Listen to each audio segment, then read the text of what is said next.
todos os cultos essa mulher dizia: Deus é fiel. Pai do Senhor, irmão, Deus é fiel. Pai do Senhor, Deus é fiel, Deus é fiel, Deus é fiel.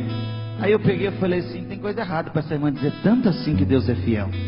Aí um dia eu estava numa panificadora comprando uns pães ali, cidade pequena, quando de repente chega eu conversando com um homem da padaria, ateu, não acreditava em Deus por nada, eu tentando convencer esse homem, porque ele doou o gesso da igreja toda, e eu queria que ele fosse pelo menos lá para a gente fazer um culto de ação de graça, pelo que ele tinha feito pela igreja. E de repente ele chega e eu escuto uma voz atrás de mim: Pai do Senhor, pastor Sala. Eu falei: meu Deus, parece que eu conheço essa voz. Quando eu olhei para trás, era a irmã Maria. Ô irmã Maria, pode falar mais baixo, todo mundo sabe que eu já sou pastor da igreja. Ela foi: ei pastor, Deus é fiel, hein? Eu falei: é verdade, Deus é fiel, irmã.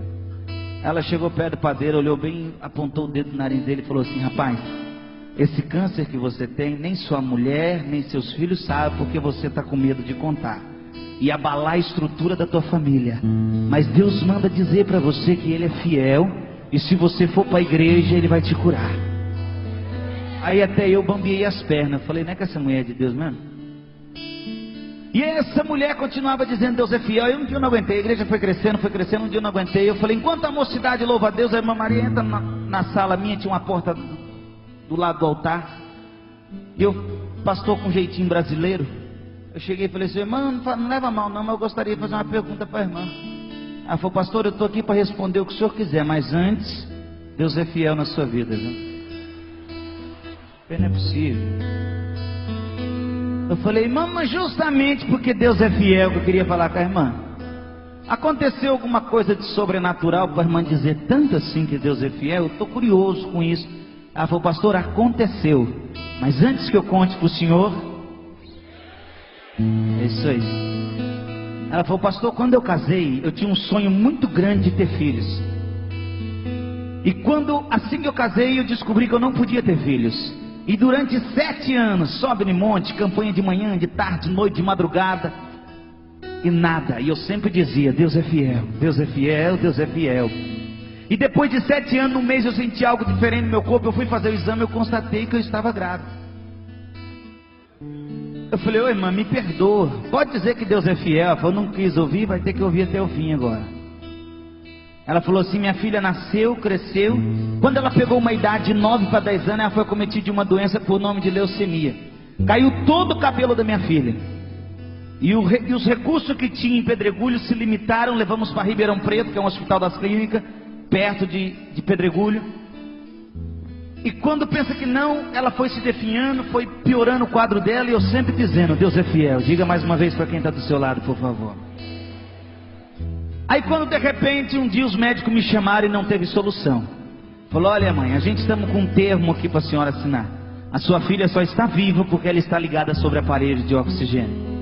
Tudo que a medicina podia fazer já foi feito. Todos os medicamentos que damos para ela, o corpo rejeita, não aceita mais. Então entendemos que se desligarmos o aparelho, a tua filha vem a óbito. Então entendemos que se a senhora permitir, nós vamos deixar sua filha descansar essa noite.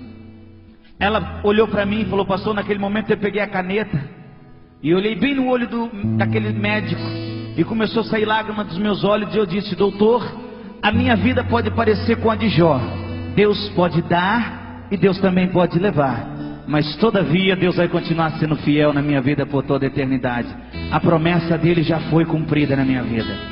Ela falou que saiu dali e chorou a noite inteira na sua casa. No outro dia, bem de madrugada, foi lá buscar o corpo por volta de 5, 6 horas da manhã. Quando ela chegou na recepção do hospital, ela falou: vim buscar minha filha para fazer o funeral dela. Ela falou assim: qual é o nome dela? Deu o nome. Quando puxou no sistema, falou: olha mãe, calma que eu não tenho uma notícia boa para te dar. Ela falou: não, já sei, morreu, eu vim buscar. Ela falou: não, não é isso não. Essa noite, por volta das 0 horas, os médicos cuidavam do caso dela, desligaram todos os aparelhos do corpo dela.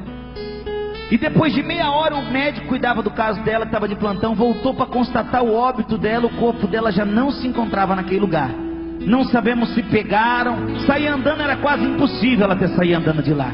Mas estamos procurando, o hospital é muito grande, também estamos procurando. E ela contando que desesperada, entra para dentro daquele hospital e começa a entrar num quarto, no outro, os médicos e enfermeiros falaram assim: não pode sair andando assim, gritando, dentro do hospital, não pode fazer isso. Ela falou: pastor, eu ignorei tudo naquele momento e comecei a entrar num quarto, no outro. pedindo pela minha filha, subi no andar de cima, entrava num quarto do outro. Quando eu cheguei no terceiro andar, eu caí de joelho prostrado no chão e disse: Deus fiel da minha vida, eu tenho direito pelo menos sequer de velar minha filha ainda.